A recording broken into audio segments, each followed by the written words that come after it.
Our government is betting big on new homes to help solve the housing crisis. It says it plans to build nearly 4 million homes by 2031. But who is going to build all those places? There's already a construction worker shortage in this country. According to a report by the Royal Bank of Canada, we could need more than 500,000 additional construction workers on average just to build all the homes that are going to be needed between now and 2030, so in the next 6 years. Joining us this morning from Victoria on how we can address the shortage is Mary Van Buren, president of the Canadian Construction Association. Welcome. Good morning. CMHC said construction and labor shortage is one of the 3 factors contributing to longer construction times in a housing supply. Is it possible to meet the target as the industry currently stands? Well, it's certainly a challenge that we're all up for and working hard to make sure that we can have the number of workers to supply not just the housing we need to build, but also the enabling infrastructure, whether that's the sewage, the roads, the housing, and the hospitals that all go along with housing. Certainly, we're working very hard to attract workers to our industry. And some of the reasons for the shortfall are that the demographics, we have not as many people as we used to have. And so we're looking at, significant recruitment. At the same time, we're seeing a war for talent. The U.S. is also investing trillions of dollars into infrastructure. Germany has a similar problem. So Canada's really got to stand out internationally in order to supplement our own domestic workforce with immigration. Yeah, when you hear that number, 500,000 workers, 500,000 workers that are needed, and needed almost immediately, it feels like, how are we supposed to achieve that goal? We can't do it all domestically. Exactly, and that's where we've been working with the federal government to help change the rules in who comes into Canada. Currently, most of the points go towards those with higher education. However, we need to also prioritize general laborers to work in our industry, and we also need to have skilled trades as well. So changing that point system to allow and encourage more people with the skills we need to come in is essential. Let me dig on that point a little bit, Mary, because you know that there needs to be retraining when they get here. Even if they do have a skilled trades from another country, they do have to be qualified here, and they will need housing. They'll need affordable housing when they get here in order to stay and to work. So it's almost like a catch-22.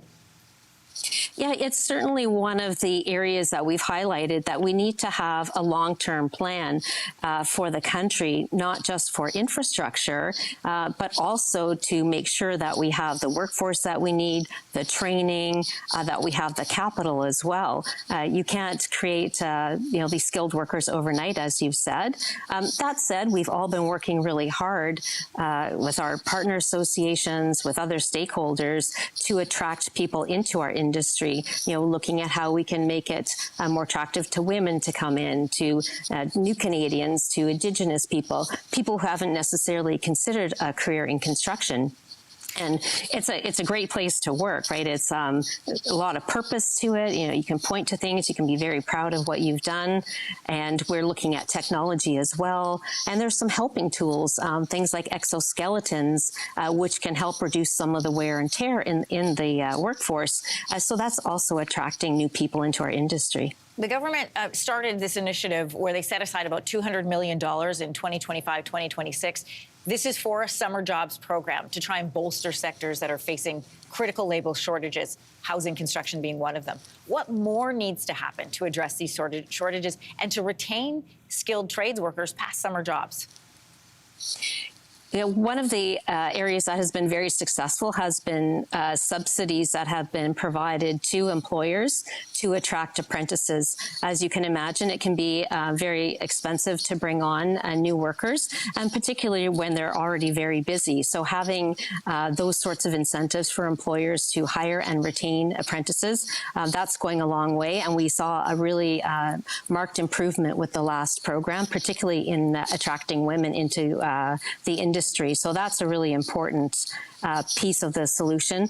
Certainly, we're also looking at more investment into technology to complement the workforce. And we're also looking at other sort of different programs. For example, reaching more out to high school students to position construction as a career of choice, helping to change that story, showing what's really interesting. We've got some buses that are going around to, well, trailers, I guess, going around to high schools, and kids are able to really see what's happening. They can do it through virtual reality. They can do gaming and try out the various careers. So lots of ways to help position construction as a career of choice. Yeah, for people who are looking to get into a career and be able to start working right away, this is definitely one of those. Mary, thanks for joining us from BC this morning. Thank you for having me.